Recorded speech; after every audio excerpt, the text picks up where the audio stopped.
neighbors, we show up for each other in hard times, and we do not shy away from big challenges. Growing up here, I learned early on that Tacoma is full of everyday excellence. And notice he puts artists within that context.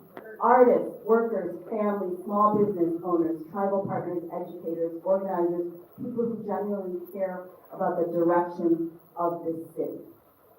So artists are included in this long list. This is how critical the position of the artist is and the role of the artist to Tacoma and to Tacoma's government. We're going to go to the next one, and this is what brings us to the ArtCity Tacoma Mapping Project. And I'm going to just pass it off to Jesi to kind of talk a little bit about how he came up with this, why the magical number of 16, and yeah. So please give it up for Jesi, Vega.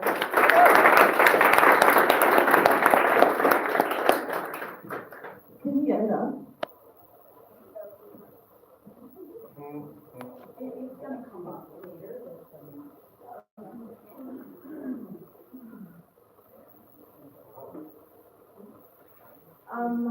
I do not prepare my statements, unlike Anida, but I'm always ready to talk.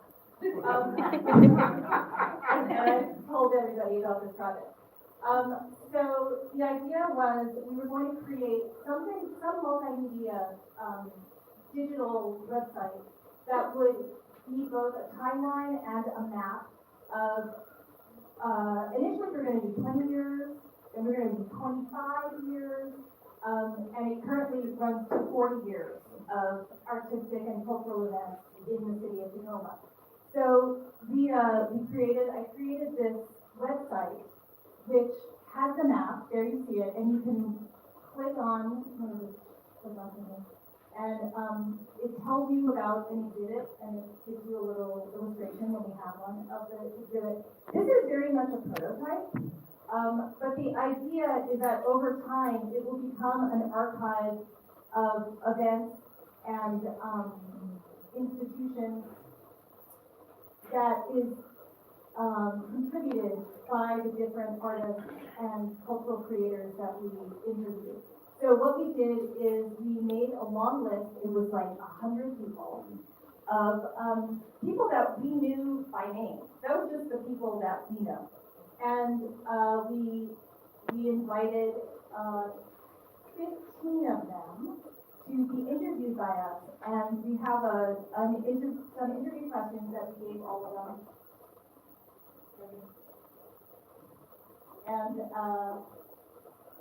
And we also asked them for the top 10 events or the top 10 things that they had ever experienced in their time in Tacoma. So what is on that map are 16 people's top 10.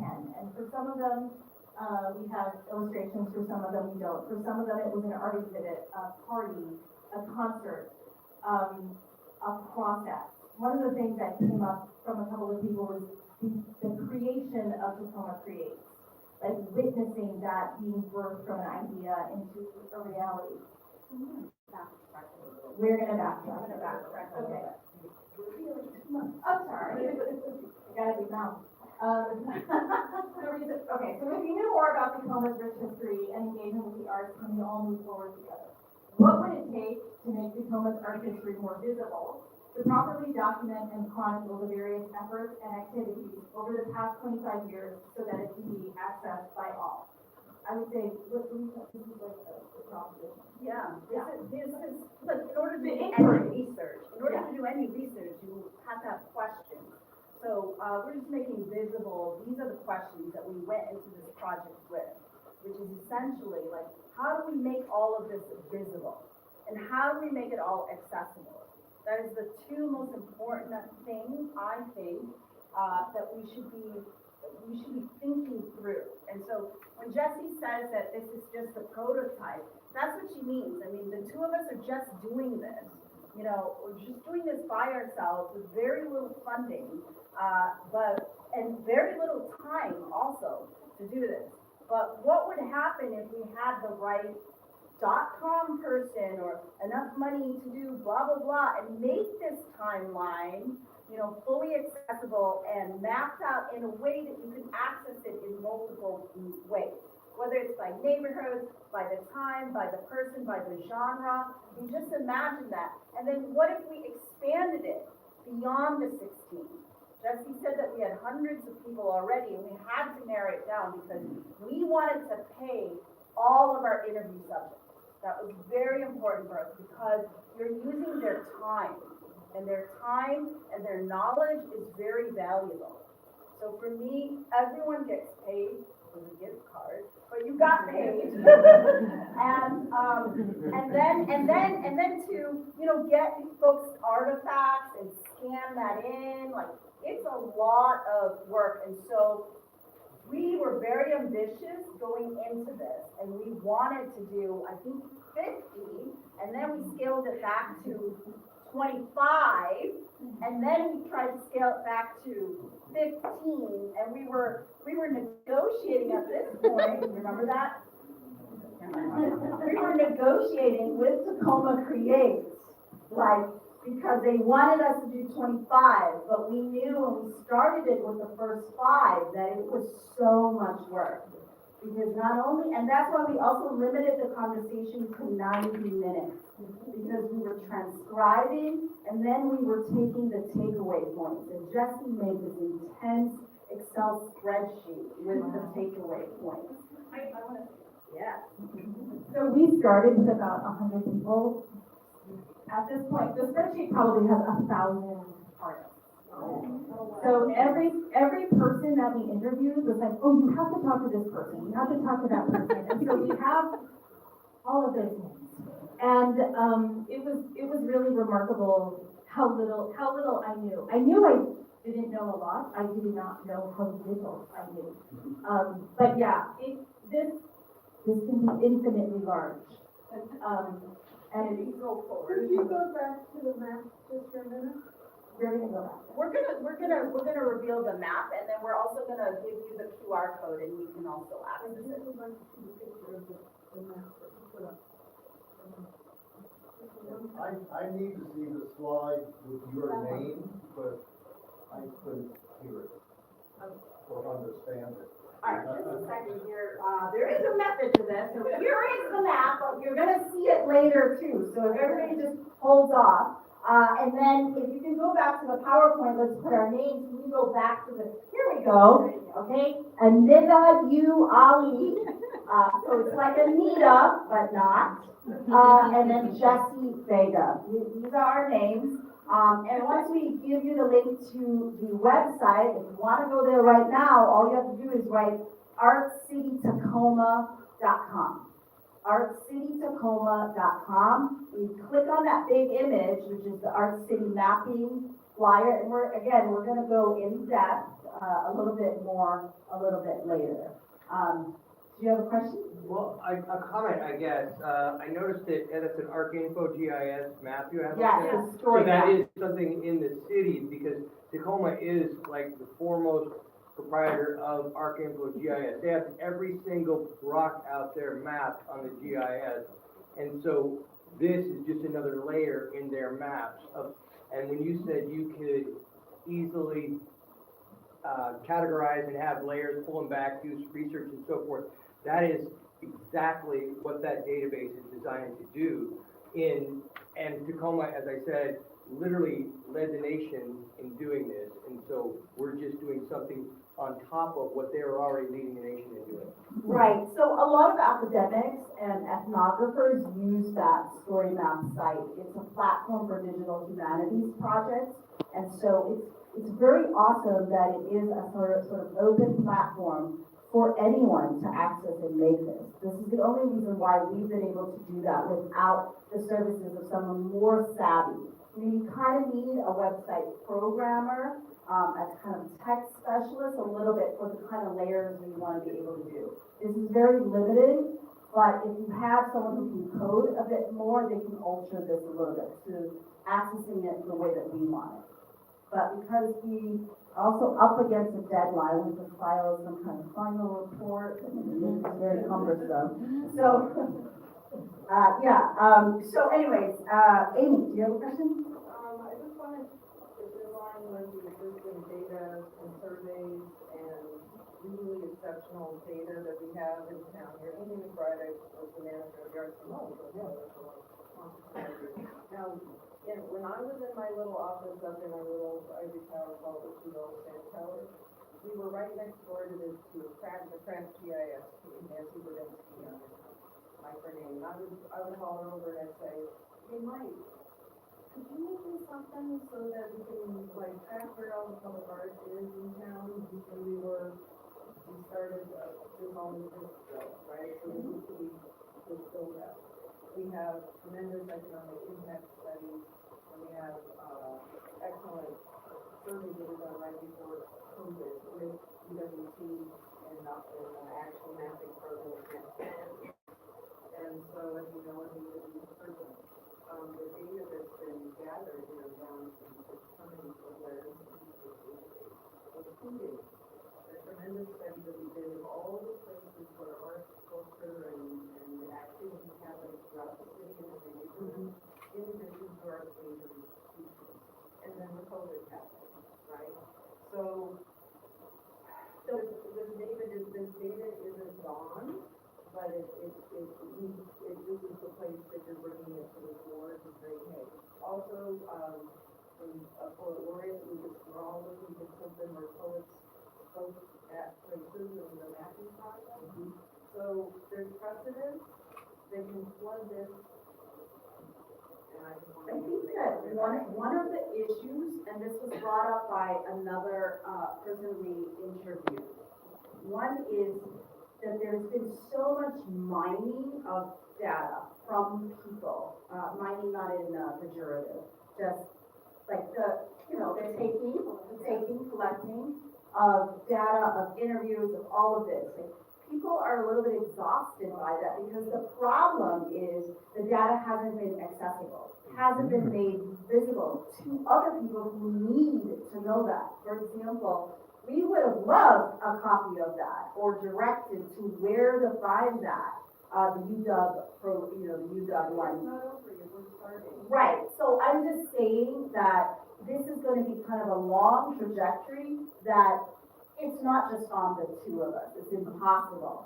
It really needs to be an initiative that is like, tasked to the right group of people, that is properly funded and, real researchers too, who can really take this to the level that it needs.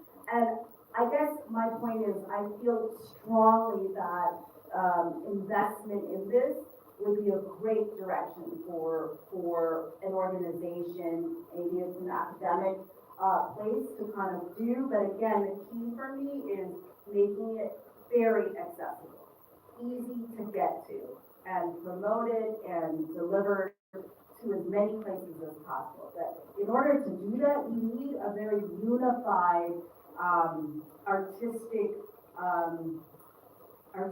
scene, and we're not there yet. And we can back that up with the many interviews that we've had with people who have talked about the siloing that happens here, right? I see some hands, so yes. Jesi, I really love your mapping concept. I was really intrigued by the interviews that you started talking about, and I just have a few random questions to get back to that, because I think this is the fruition of your project, is that for those of us who aren't artists, but absolutely agree that art is so impactful to our community and we want to support the artistic community.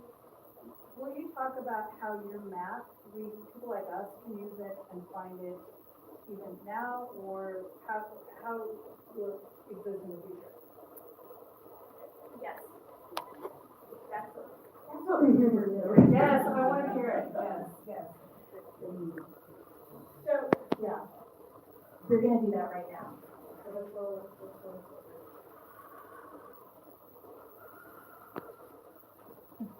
Okay, the process. The process was doing these interviews with 15 people. We had 15, one person we really needed to get who was unavailable again and again, and then she became available. So that's how we got to 15. So we're collecting people's most memorable art events, which is what is on the map right now. And if you want, we have stickies here, we have post-its, and you can add your own. And these are just some shots. That's from Tacoma Urban Performing Arts Center. That's their costume shop. There we have Sue Armstrong, and there's Stevie Evans, who's here tonight.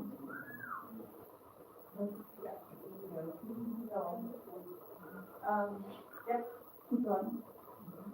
These are the questions. Oh, you got everybody's name, age, and artistic discipline, their history in Tacoma, the roles that they played, and what they're doing now.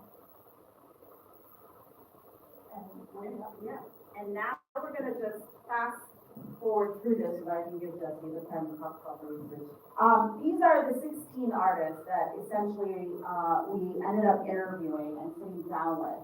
So we have writers, Joy Mohammed, who's gonna be joining us today, as a panelist to talk about her experience and some of her thoughts on some of the 10 memorable events and the big dreams that she may have for the city. Chris Vega, writer, storyteller, bookmaker. Kelly Richardson, a former poet laureate, writer, and mixed media artist. We go to the next one. Katie Evans, writer, singer, deputy director of Hilltop Artists, a very important institution here. She will be also joining us for the panelist discussion. Lynn Domino is a really amazing woman in this town who has curated and produced numerous events that we heard through whispers. And so it was a real honor to interview her. Jamaica Scott, our council person in District 3, who's also a huge proponent of the arts. The next group, we have visual artists. So it's kind of skewed to the visual arts. There are 2 slides for the visual arts because I'm a visual artist. So a lot of it is through our network, through people we already knew or one person away and felt like they were important to kind of get down in the inaugural group. So Priscilla Glover-Dazul, if you haven't seen her Fry Museum show, it just wrapped up. It was 6 months, and she works between the Yucatan and Tacoma, and she is born and raised in Tacoma.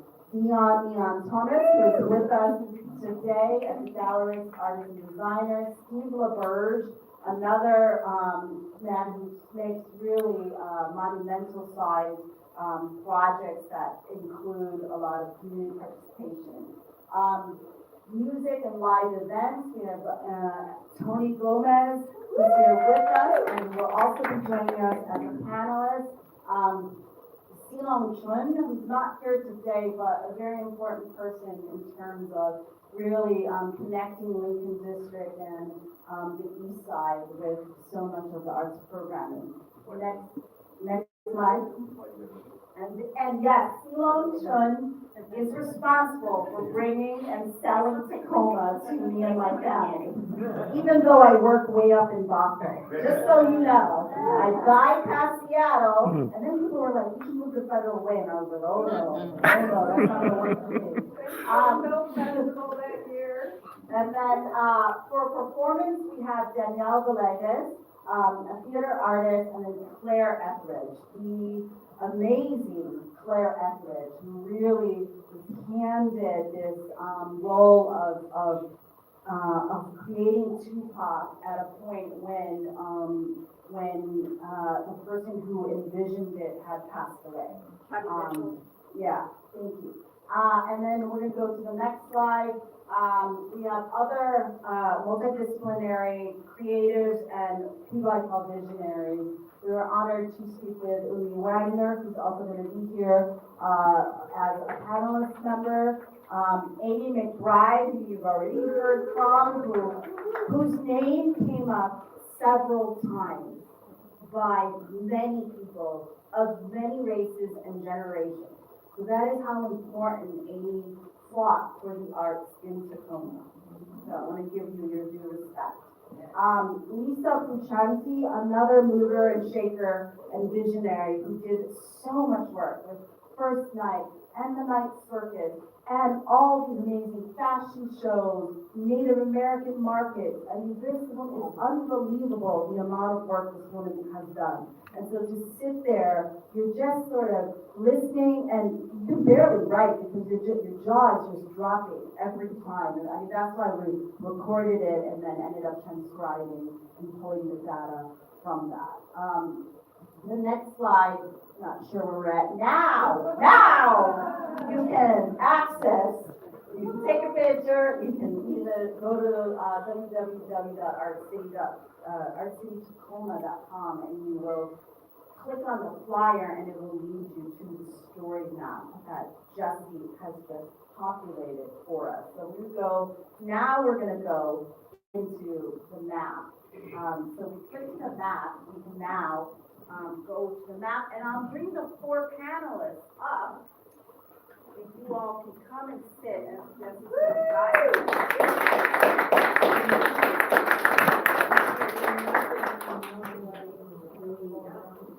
So as these all take Can you put them under their pictures?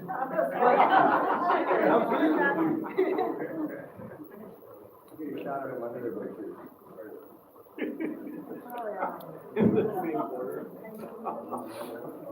And Jamaica Scott has just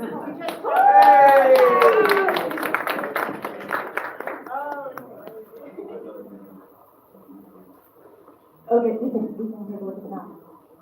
So I am going to keep stressing how much of a work in progress this is, and I get that everybody understands that already, given the scope of what we took on. Even what we have, I was like, I wanted so much more by today, but this is what we got. So, Cassandra, would you please just click on Tony Gomez's name? So, what you have on the site itself is the list of all of the interviewees. So as we grow this, we'll have more names. And when you click on the person's name, you see who the artist is, or the visionary, their self-described bio, and then if you scroll down, we have a timeline of their 10 most memorable events and what they had to say about them. So this is where you would go to find out about all of the things that are on the map. I didn't yet have the capacity to be able to click from the event to the map, but if you go back to the map, Cassandra, please. Then you can see where all of these things happen. And then when you click on it, it zooms into the neighborhood and you get a little bit of a closer view. So some of them, would you go back a little bit, Cassandra, to that, whatever the last one was? It's on Dock Street. It's the one to the right. You need to look to the right. A little bit.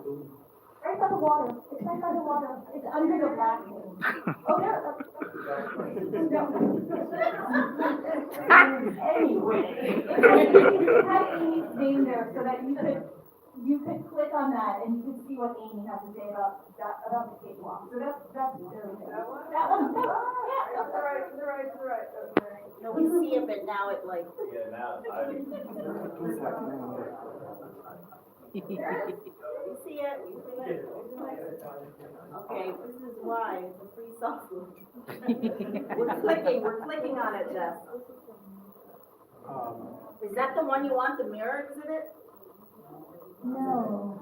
I can just find the cakewalk. So, the cakewalk is a good example of one. That picture is not from the first cakewalk. The first cakewalk was in 2004, and in Amy's transcription, it says it was in a warehouse on Dock Street. Oh, there you go. So, yeah, exactly. But that was part of the fun, was how many people were like, it was in this building, in this neighborhood. Or, I'm not sure if that was 2004 or 2011. Is it still standing? So, Is it still there? you can see there's more work to do, but that was really part of the fun. And it's really, The phrase that keeps coming up for me as I do this is institutional memory, right? That's what Amy has been trying to assemble. That's what we're doing here, because this is the way that the young artists can see what the older artists have done. This is a way to connect people, to learn from our elders and from experience, and to discover sometimes that when we want to do something, someone already did it, but we have no idea that they did it. And there's so much to be gained from knowing that people did something, because we can learn from their wisdom instead of constantly reinventing the wheel, which is the risk when you don't know what's been done in the past. Because we do, by unifying, that's what we mean by moving forward. Taking the experiences that we've already had so that the younger artists can grow from that instead of feeling like they're the ones who have to start it all from the beginning, all over again. Can I just say one comment? Yeah. I live at Browns Point, and there has been a considerable amount of information in the media recently about Northeast Tacoma, Browns Point, and Dash Point being ignored in the community. And when I look at that map, I don't see anything in any of those 4 communities.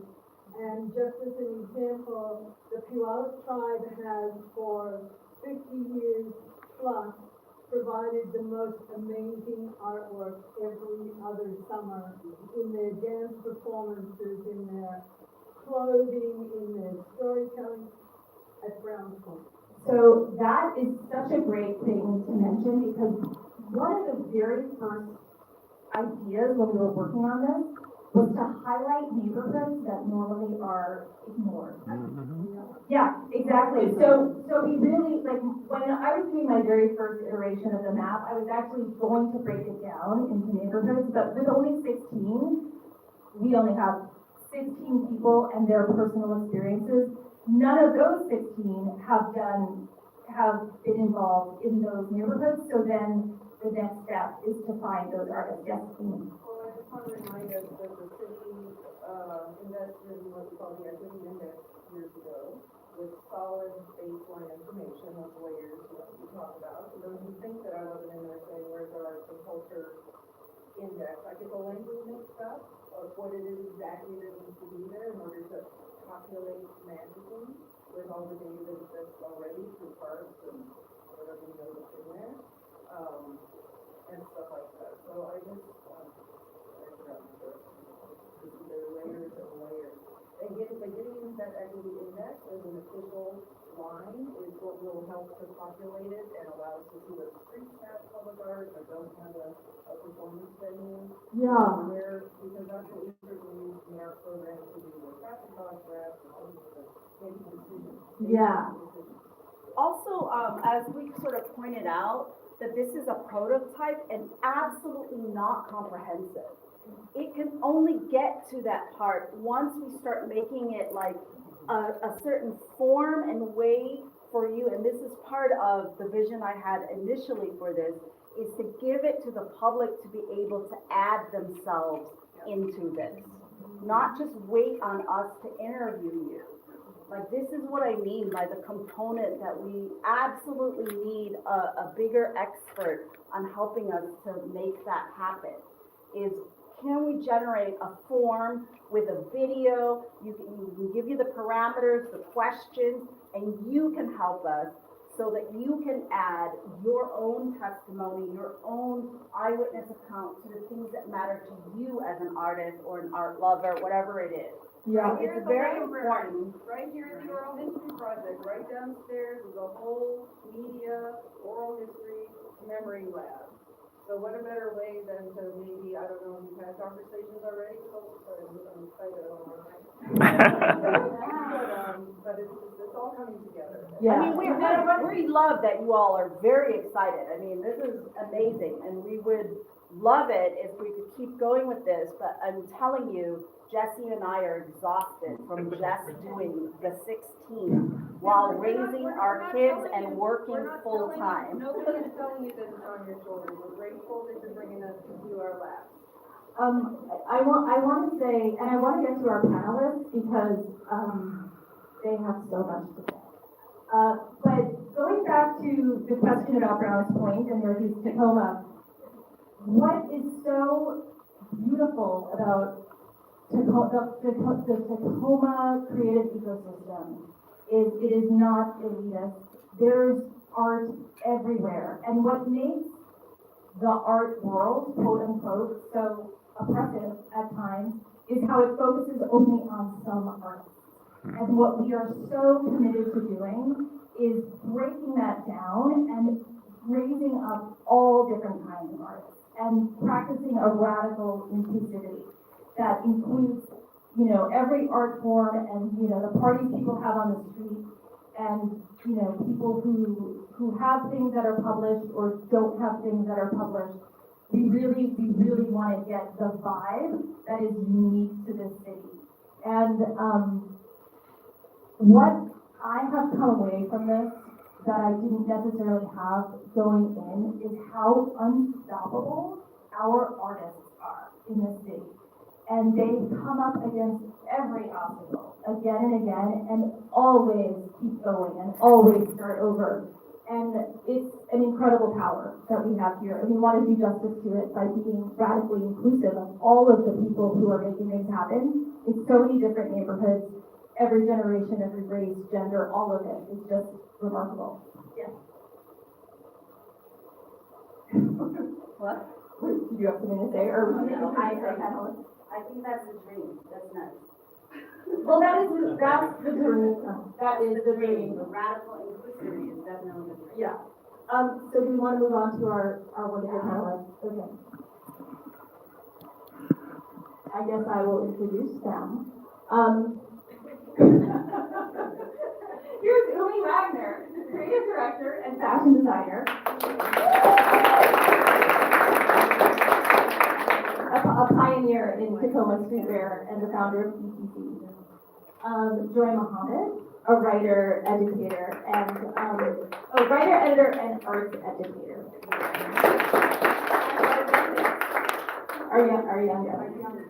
Would you consider like Gen Z up or like millennial?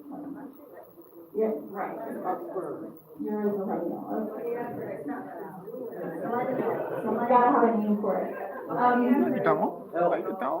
And Katie Evans, writer, singer, and deputy director of Hilltop Artists.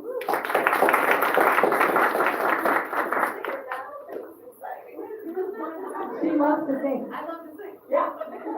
We learned that. And Tony Gomez, musician, ethnomusicologist, and luminary.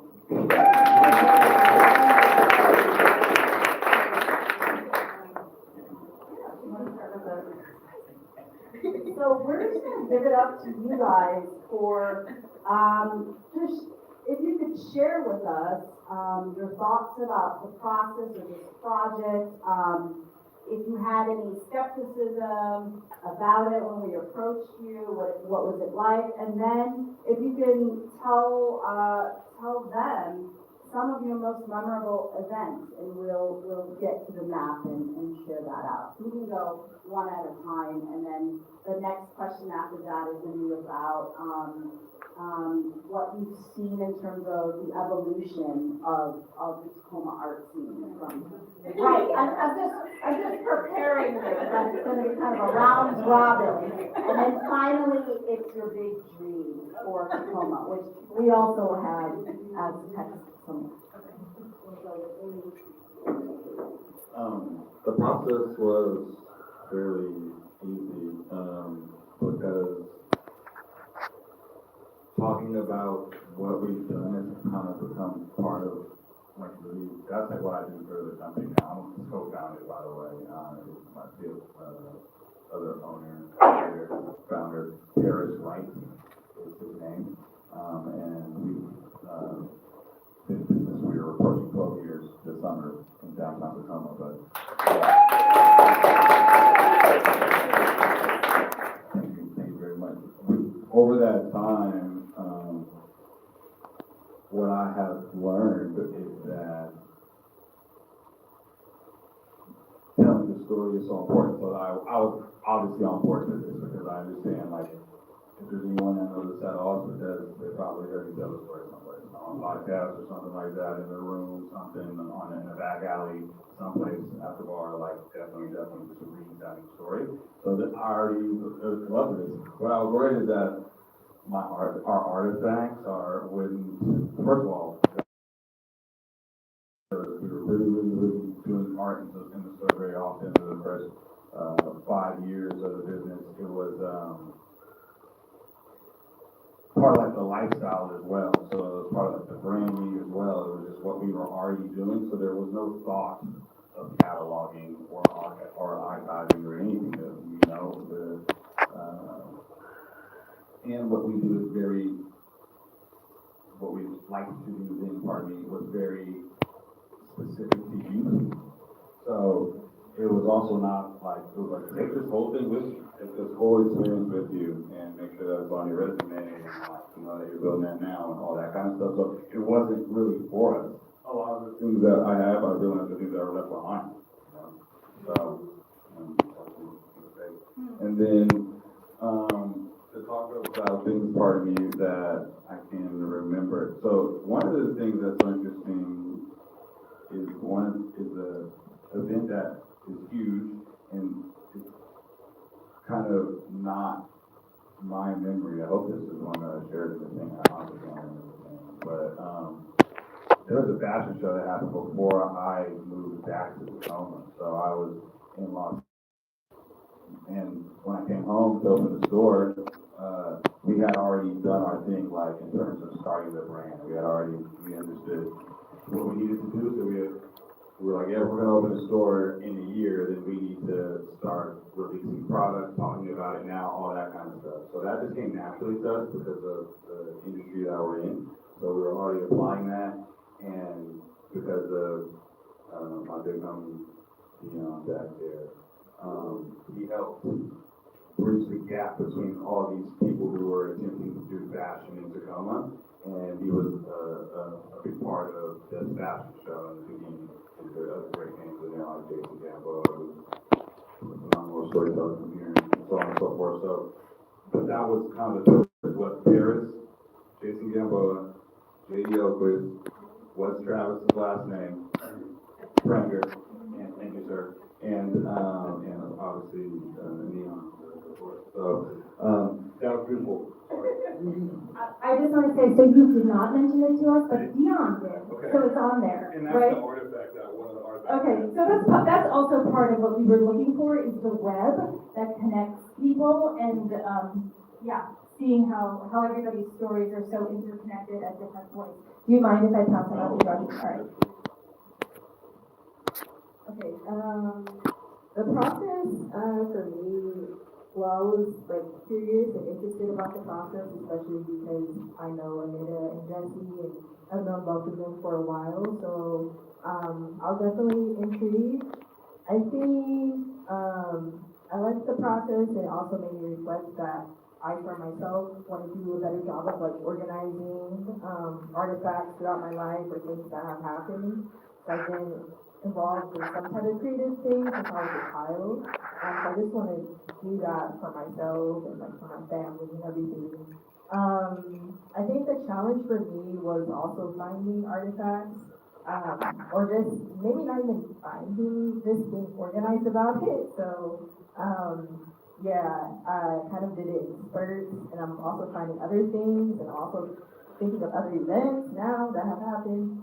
I think one big event that meant a lot to me was the relaunch of We Need a Reckoning, which is a BIPOC anthology of poetry, essay, and memoir, published by Blue Cactus Press, and I was the editor for that book.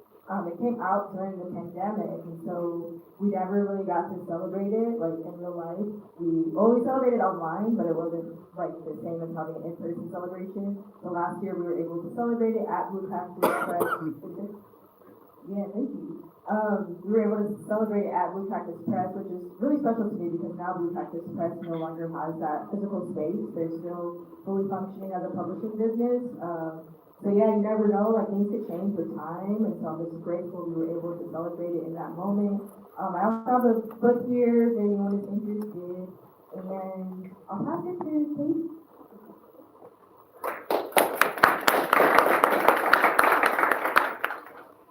everybody. Thanks so much for being here. I love the passion in the room. It's very inspiring. Katie Evans. I work at Hilltop Artists now. I've been there for about a little over 6 years.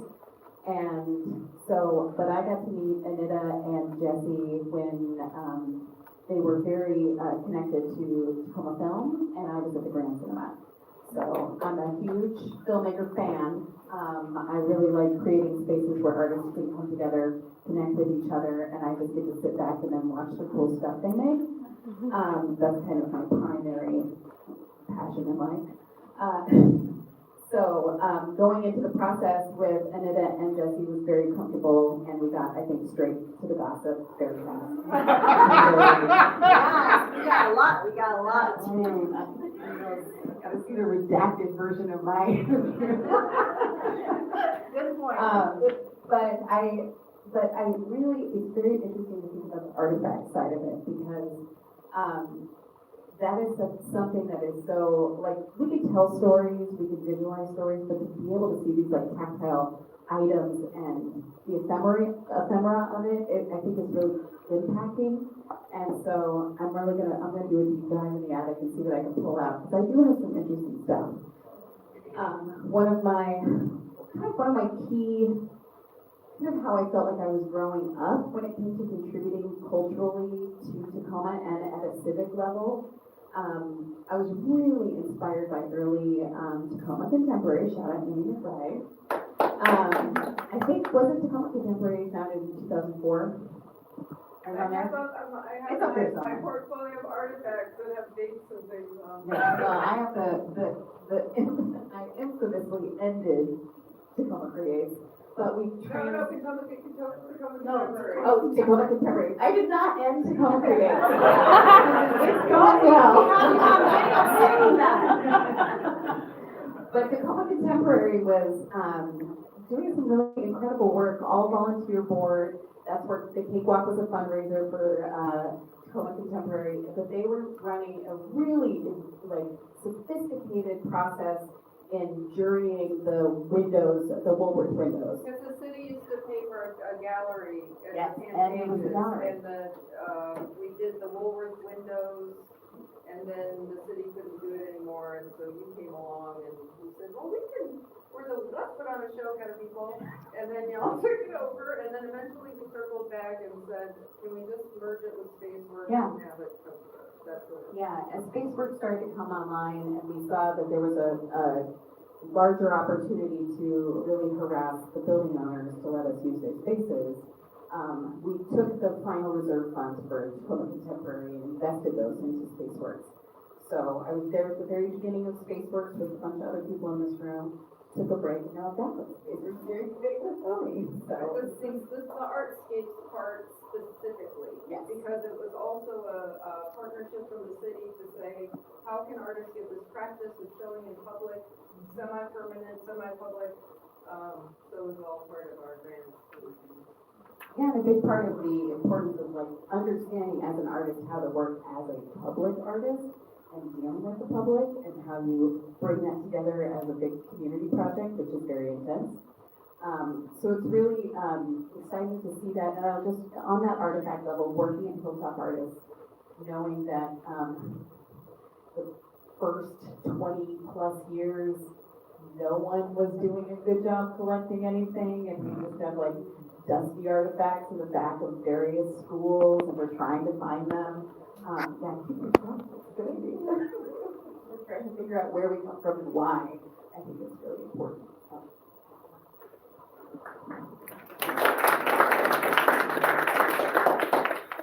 Hey everyone, Tony Gomez, and I'm trying to wrap my brain around my relationship with Tacoma. I will say, I was curious what events I listed, and I was looking at like, I was talking a lot about the first time I came to Tacoma, so I've come to Tacoma twice. The first time, I grew up all over the Southwest and the Bay Area, so I'm from somewhere that is an amalgamation of San Francisco and Tucson, Arizona. And when I was just finishing high school, I was ready to go to UC San Diego, and then for some reason, instead of filling out the housing form, I pivoted and said, well, I got accepted to school in a part of the country I've never been to before. And, so I came up here sight unseen, I didn't know anyone, and I certainly didn't fit in, where I was. But it was an interesting experience to be introduced to this city. And what I found in my adult life is that I very much have this affinity for cities that are kind of like the stepsister in a way. And I've spent my adult life in Tacoma and Oakland, essentially, and then in Tacoma. And so, what you were saying about Oakland and Long Beach, I would say, you know, these are cities that are kindred spirits to Tacoma. They're industrial, working class counterparts to a larger, you know, cultural hub, right? Or you know, economic hub. And so one of the things and I work, I live here, I live a few blocks away, but I work in lots of different places. And one of the things about Tacoma is this city of these beautiful contrasts. Because one of the reasons I think that we do in Tacoma is because so often the assumption is that we can't. And so we do make things happen. There's this idea, oh, well, you know, how's that gonna happen in Tacoma, right? And so we do it, and it's like that DIY spirit of the karaoke machine as our PA. If it's not there, we make it. And I think that's one of the really wonderful things about Tacoma. And I think Tacoma is also, again, like, there's a lot of interesting contrasts in Tacoma, and I love to play with I'd love to take walks and imagine these different iterations of Tacoma. So I live in a neighborhood that is like lower hilltop above the UWT, just on the south edge of the historic, what was the largest Nihonmachi on the west coast per capita. Japantown is basically erased from the map. And I'm part of a community that is ascending in its share of presence in Pierce County and Tacoma, but it's not always part of the imagination of Tacoma. So like Anida is not necessarily front burner in terms of how we imagine Tacoma. Yeah, and so you know, I think about all these contrasts, and I just kind of love it. I love the messiness of it, and I love the idea the other word I've been using a lot for Tacoma is like pluckiness, right? Like we say gritty city, but we're plucky AF in Tacoma, and we just say, you know what, this would be really cool. All right, let's do it. You know, and so for my events, I share some from my early days in producing shows at a university. One that I didn't put in there, I don't think, but I'm going to share just because it's so quirky, Tacoma. When I got here, growing up in the city, one of the things that inspired me as a percussionist were the drum circles in that kind of 1970s Santana era. You could go down to Aquatic Park or Golden Gate Park or over to the Berkeley campus, and there'd be drums going, and they were formidable. It was like you had to have Afro-Caribbean or West African chops to hang, and so it was very different. And so when I found that I was going to stay in Tacoma after finishing university, I was like, I don't know where to play my drums. So I would just lug my congas down to the waterfront and just play there by myself. And then sometimes people would come, and this was in the early mid-90s, and it was a lot of fun. And then you talked about the Glass Museum, the Hilltop Artists. One of the jobs, so you have to understand something about percussionists first of all. So I'll say that, and then I'll tell the story. But for percussionists, like if somebody calls, like Anida said, like performing artists or performance artists are kind of low on the totem pole. So is being a percussionist, because it's like they call the guitar, the bass, and the drums, the horns. Okay, maybe we'll call it percussionist, and you can play for like pretzels. And so if somebody calls you for something, and you're like, and they're like, hey, do you play this? And you've never played that, and you're like, oh yeah. And then you go and you woodshed for like a week to try and figure out how to do it. And so out of school, I worked in Seattle for a while, while still living here, and then, had an opportunity to work for the Tacoma Art Museum, and I had been in performing arts stuff all through university, and, in terms of a working experience, I wasn't an arts major, but, and so it was like, there's a potential to work at the art museum. I'm like, yeah, I can do visual art. And so, one of my first jobs out of school was to manage the Chihuly installation that's at Union Station. And working with him when he was just doing these pop-up events with Hilltop Youth, like way back in the day. Yeah, so. Anyway, and also, as you can tell, I've been talking for a long time. But, I mean, I'll share that, I moved away, I taught and lived in, East Oakland, I taught in San Francisco, and, was active in the Bay Area music scene, and then coming back here, to Tacoma, it's a very conscious choice to live here. Even though there are many artists who, work in many different places, Tacoma is a great place to be a creative person, to generate, creative works.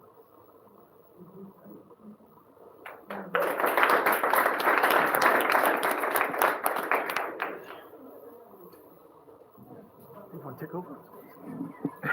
Seriously, we take over? Okay. I think time-wise, we have time for one more question. Do you want to talk about the word cloud? It's just, based on all of the different, as people were giving us the 10 memorable events, they were also attached to locations or venues. And so you can see, obviously, the ones that are enlarged were mentioned multiple times, or if they're repeated, that's how the word cloud works.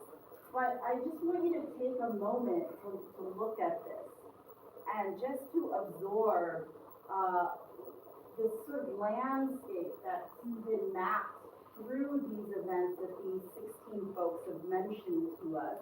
And sadly, some of these places are no longer, right? Like Alma Mater came up many times. And as you know, it currently has been gifted and returned back to the Puyallup tribe. And so many of us are crossing our fingers and hoping that it becomes, another art institution or space for all of us again. Tacoma Armory only came up so much, and we all know it's going through some difficulties now. We have it until December, and I think we're all thinking very hard to see what might happen with that. There was so much activation in the Hilltop, at Broadway, downtown Tacoma, Wright Park. Andy, Tacoma Art Museum came up a lot, especially as folks knew it as TAM, which is why it's so large. TC also came up a tremendous amount. Tacoma Dome with the presence of Prince, who came through, and New Edition, who came through, the 1985 and 86, being the oldest events. School of the Arts, Soda, State, all the schools, all the parks came up a lot. I don't see everything. So this is to give you an idea that what our panelists alluded to, which is the doing part. You have an idea, you do it, you make things work.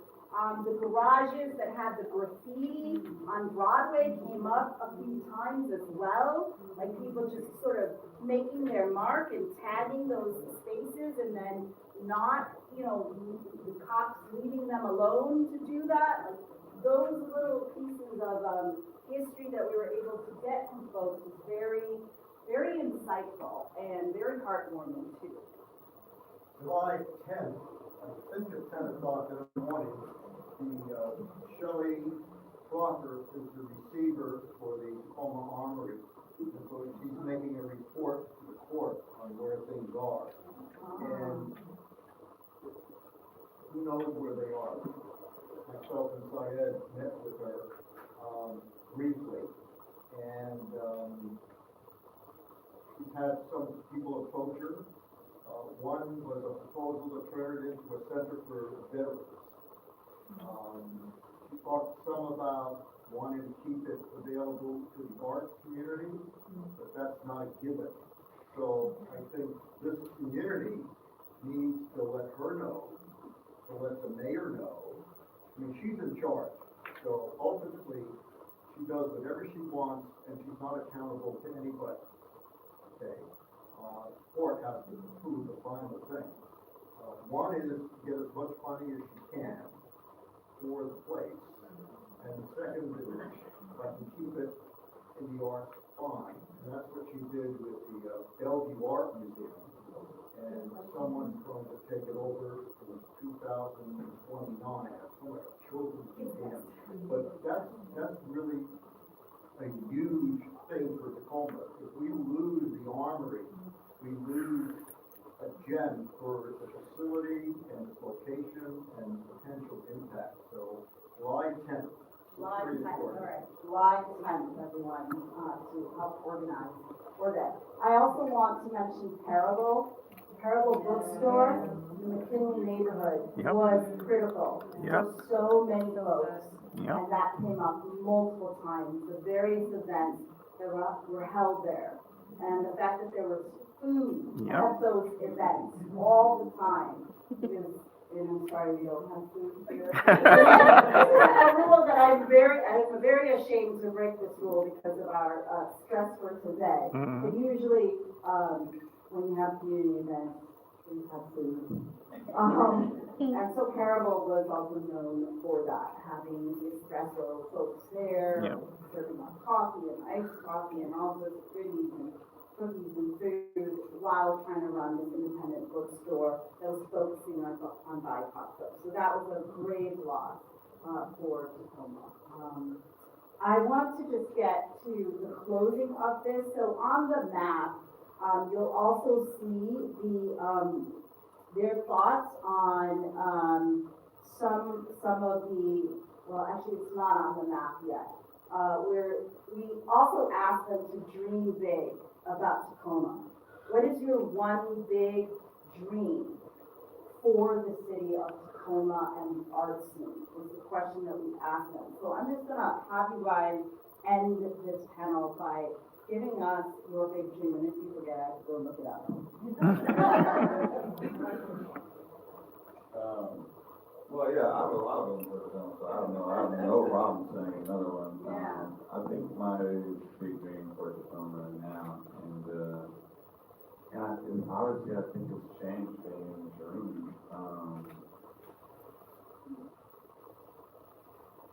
Is that, yeah, that we do a better job of showing the pathway, right? Because like a huge part of what I'm always in the school or discussing with a kid who wants to do the interview or whatever it is the pathway. Yes. And so, yep, now that's what I want. The big dream is for them to see so many pathways that, you know, everybody's multidisciplinary.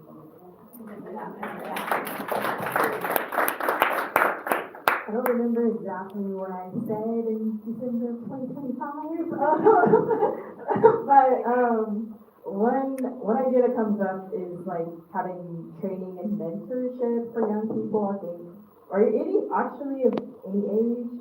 I think a lot of fields are kind of like if you know type of deal, and so it'd be really nice to like have more mentorship opportunities. I was really grateful I was able to do a fellowship, Impact Lens Fellowship, which is a film fellowship. Oh yeah, Janika's here, and Janika was one of the fellows as well. But that was a really cool experience, and one of the people who started that is from Hilltop, Chimera, who was a Black filmmaker. But yeah, like we got to do a fellowship in filmmaking and get like training and support for production and post-production. We got to make short films. So I think there's like more opportunities like that are often and reoccurring where people can get mentored and trained for any particular field. Like if you want to be an editor, for example, or if you want to go into like glass art, anything really, fashion, all of that. So pass it to Pete.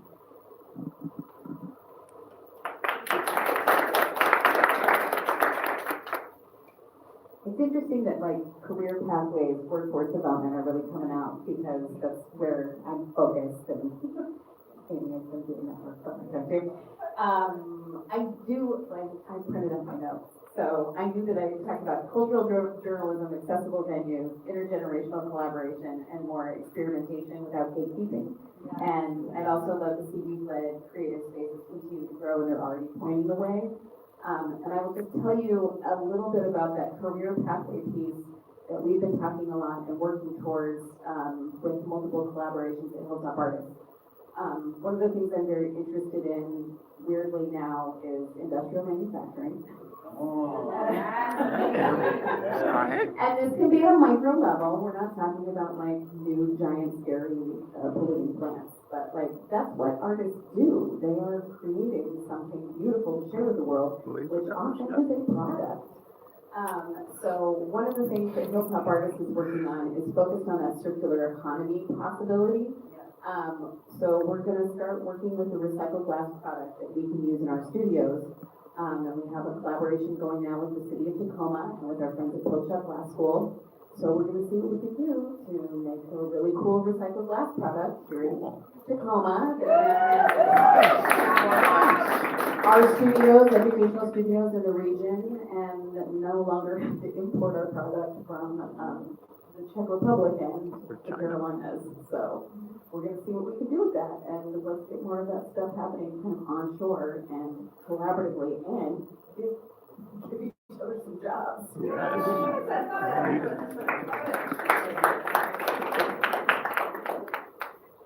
All right, so I don't remember what I had shared, but it changes daily. So you get this is the freshest serving that you're gonna get. And so I will just say, and I want to address a little bit the question about the armory too. One of the things that I think about a lot for Tacoma is that it is a great place to live as a creative. It is an incredible creative community. It is occasionally a great place to make a living as a creative, but not always. So how do we focus in on what we need for this community in particular? And so my kind of like word of the day, if this was an episode of Sesame Street, it would be brought to you by the term generative space.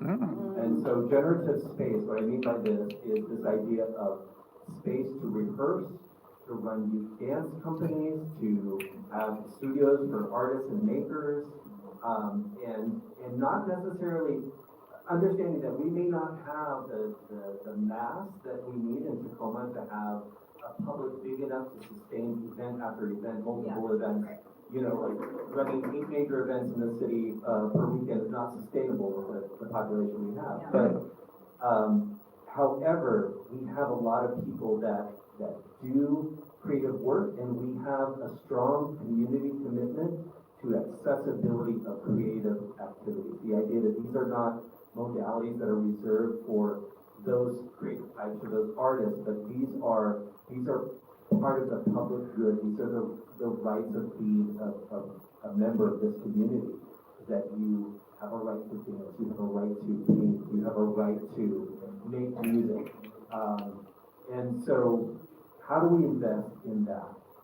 And some of us may do that work, you know, as part of our living, and some of us may not, and some of us may do that work in other places, you know. I'm always thrilled when I see all the places that Anida is traveling to take her projects, and it's beautiful, and I support how that happens, and I love that home base is here in Tacoma, right? So how do we create those opportunities? I will just say, you know, with the question of the armory in particular, it's not just the armory. I would say equal to the armory is the question of Beyond the Bell and Club Beyond, the school-based after-school programs that were designed as free after-school programs with an infrastructure for creative activities, athletics, and so forth. These are essential building blocks to our community. And so if those doors are closing, where do we use that Tacoma spirit to open other doors? And if there are different spaces, if there are different institutions, or if it's holding some of the most powerful institutions to accountability. So, you know, before the pandemic, Tacoma Arts Live was a 60-person organization, and it was part of a unique public nonprofit partnership to run theaters in a way that was different from the rest of the country. And now we have joined the rest of the country in giving our money to Ticketmaster. Yeah. The Armory, Shelley is in charge on an executive level, and she holds the position of both the executive director and the board. But the place to really put pressure is Columbia Bank. Because forgiving the bank, or forgiving the loan to Tacoma Arts Live would be the economic equivalent of a indigestion-induced part for Columbia Bank. Yeah. And so, that debt to Columbia Bank is what's driving this whole process. She dismisses that. She says it's not a $3 million debt problem. It's an $8 or $9 million. May I have your attention, please? The meeting rooms and study rooms are now closed. The library will close in 30 minutes. Well, and I'll be happy to talk to anybody, Public computers, book sales, offsite, and or printers I will could close in and 15 Jesse and thank minutes. them for this. If you would like to get a library card, We have book 15 sales, more or any minutes. public printing, please come to We're the front desk officially now. kicked out at Thank you. 7:45, so, Leah is taking off? No, okay, you're just stretching. Okay, we're taking question and answer. Okay, Q&A. Yes. This is such a positive, uplifting, wonderful event, but I can't help but share with you that one of the wonderful driving forces in Tacoma Arts, John Kettler drives there. He created the He was the principal, Oh, yeah? first principal of the school there. yeah. And Wow. he gave so much to that. I mean, my husband and I were involved with that when it was in the process of being, and because nobody has access to the newspaper anymore, this kind of information isn't easily shared. So those of you in this community will know other people who would want to know. Thank you for that. We started 2 other sort of alternative schools that are part of the school Oh, yeah. system as well. Yeah. But this brings us back to the pipeline that so many people in mentorship, that so many of our panelists and other people we interviewed talked about, which is the importance of, having youth see that there is a path to the arts. Like, why do we have School of the Arts if you cannot give them a mentorship or an internship or apprenticeship after that? Yes, or wherever it is, it's like we need to see that these gaps actually can be tightened up or filled. Exactly. Oh, no, I was just Yes. So now that you've finished your 16 interviews and so forth, what is your recommendation for capturing the future and the past? Oh, boy. We would love to see, having you all in the room and the response that we're getting is really interesting. Like, the excitement, we kind of needed this bottled up for us as we were going through this over the past 10 months. It was a very short timeline for us to do this as people who have never done this before, who just had the passion and that Tacoma doer spirit. People who know I do a lot of stuff here. I tend to open a lot of job folders that I have a hard time closing them. Yeah, Sagittarius, all the way. So my answer to that is good research also requires time and distance.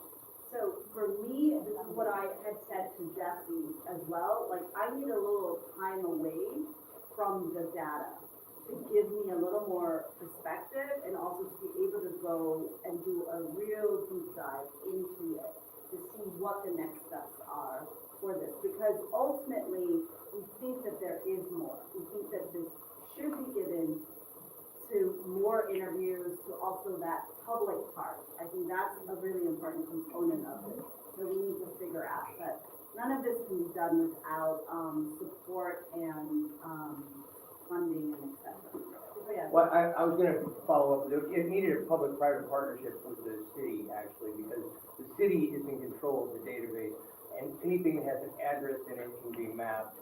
And if we have that capacity to work with the city, to give them the mapping and so forth, and then tag whatever the data is that you want to that, then anybody can click in it into the maps that you already have up there. That's the simplistic nature of how that could go in the future, and then your problem is just backfilling what's already been done. Yeah. I just wanted to remind us that this is the 25th anniversary of Tacoma Arts Month, which started as Art at Work. And it actually started in November because I just had a baby and 9/11 had happened. And I didn't have my stuff together in time to align with October, when Culture, Arts, and Humanities Month is. So, and I'm 3 years out of retirement, and I'm reemerging. Here I am as the artist, and the storyteller that I am, and have other fun art. So I've been thinking about this a lot. And I think it's also it behooves us as a community for the city to say it's the 25th anniversary of Arts Month. When I came here, I was like, well, how can we sing kind of different but similar? And how do we get together? Sally Slater is the godmother to me of all the public art in Tacoma, the Weaver and Ann Darling and women and others of you read, but she was my godmother when I first started here in Tacoma, and we did weaving things together and the metal urges, and we started with the makers and the, this legacy, but it's the 25th anniversary, so, what Arts Month did was to say, we as the city have the ability to produce marketing materials, not with that new logo, but, we have the ability to let people plug in that are doing it big time, like the museums, but what about the person with the shoe store down by where, where Kelly used to have her place, who's putting up artists, and we say to people, hey, would you like to put up artists on the wall, and we'll advertise your store or whatever, community, but it was knocking on the doors and walking on the streets. And that's what Arts Month was about. And then it became and I called up my friends and said, you have a studio, you want to open it? To try to build that, at least we're here. We killed everything for art in the 80s, there's all this debacle. How do we build this back together? Right? And so I just, this is a beautiful, hey, we need to do this. And many of us, there's just a lot of data out there. My team was the chair of the Arts Commission for years, during some really key times when they switched to doing stage work, to taking risks in contemporary art, and to taking the challenges of what it means to acknowledge the geological land before the city council can say it. Things like this. We just want to be artists and live, right? That's my soapbox. Are there any other questions or comments or insights from any other person? My question is simply, is there an ask from us? Is there a way that we can support what you're doing? Are there next steps that you could rely on this very energetic community to help support what you're doing? So one thing we didn't think about is We got a whole community willing to help. What's the ask? That's really nice to hear. I was not expecting anything. I think, no, and then stupid Eventbrite doesn't let us, people email. But what we can do is put a mailing list on the website. I can do it tonight, so you can do it this evening, and then we'll have a mailing list. We need more help. Definitely need more help. Yeah. I would say, a couple things that come to mind right away, would be to share the project, to share the map, the idea of how do we add to the map over time when there's resources to do it. Also to take advantage of the Northwest Room, which is right above us. Archives. Yeah, and to contribute to them, as people who are active in the arts community, let's make sure there's a record of what we've been doing. Yeah, and Anida has mentioned that, so Absolutely. it's just a follow-up. And then the other piece is, there's a $40 million deficit with the city right now, and we want to encourage the city to keep invested in Arts Month. Exactly. Non-cut art. Right. Can't. So this is a good Not time. us. I will do some research about this. Maybe there's somebody else in the room who knows. It must be 20 years ago now. There was something called either the Deming Foundation of the Demi Institute that identified Tacoma at that time as one of a really, really outstanding community focused on not only the arts, but community.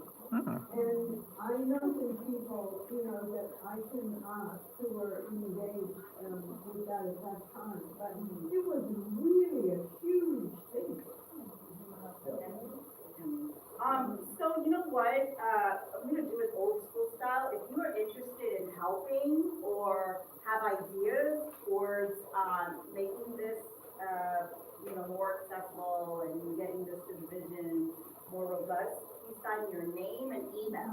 Old school, name and email. And then, I have some CDs for sale, no, just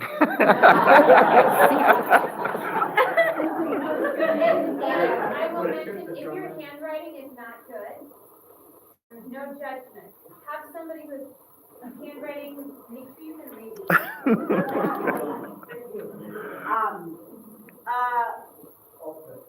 any other comments or insights? There were a couple back there, Paul. Yeah, so I'll interject. My name is Paul Jackson. I'm a transplant. I moved here in 2017.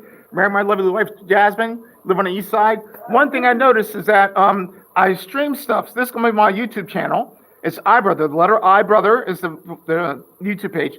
But I noticed you had Hilltop, but I didn't see Evergreen Tacoma on the map. And so Dr. Madison Mims and the legacy of that, yeah. It's there, it's definitely there. Okay. In the list, but it's not all mapped. Right. Precisely, and it's also Hilltop and down, are they kicking us? Okay. Okay. They're kicking us out. Names and emails over here. You guys, thank you so much for speaking it out and also. Letter iBrother. Okay. Yeah, so youtube.com/iBrother.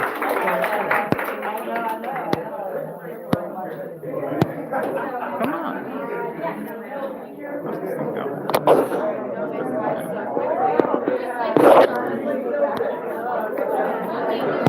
Right on.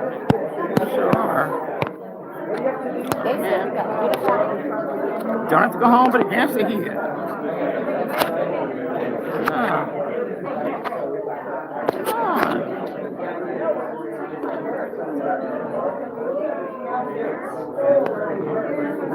Come on.